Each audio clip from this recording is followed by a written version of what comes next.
एक दिन गौतम बुद्ध अपने शिष्यों के साथ एकदम शांत बैठे हुए थे। उन्हें इस प्रकार बैठे हुए देख शिष्य चिंतित हुए कि कहीं वह अस्वस्थ तो नहीं है। एक शिष्य ने उनसे पूछा कि आज वह मौन क्यों बैठे हैं, क्या शिष्यों से कोई गलती हो गई है। इसी बीच एक अन्य शिष्य ने पूछा कि क्या वह अस्वस्थ हैं, पर बुद्ध मौन रहे।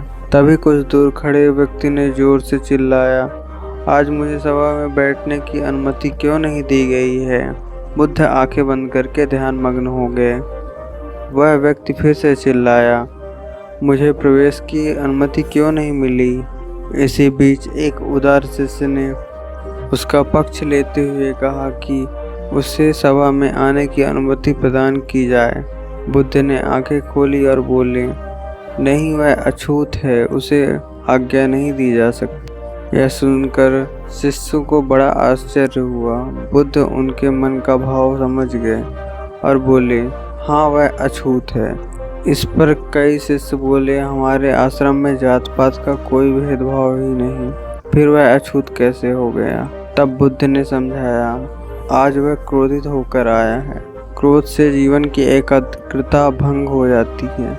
क्रोधी व्यक्ति प्रायः मानसिक हिंसा पर बैठता है, इसलिए जब तक वह क्रोध में रहता है तब तक वह अछूत होता है। इसलिए उसे कुछ समय एकांत में खड़े रहना चाहिए।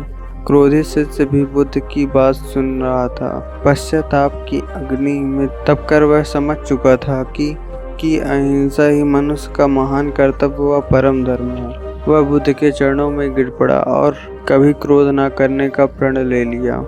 हमें इस कहानी से यह सीख मिलती है कि क्रोध के कारण व्यक्ति अनर्थ कर बैठता है और पश्चाताप उसे बाद में होता है, जिसका कोई लाभ नहीं मिलता। इसलिए हमें क्रोध नहीं करना चाहिए। असल मायने में क्रोधित व्यक्ति अछूत हो जाता है और उसे अकेला छोड़ देना चाहिए। क्रोध करने से तन, मन और धन तीनों की ही हानि होती है। क्रोध से ज़्यादा हानिकारक कोई वस्तु नहीं है।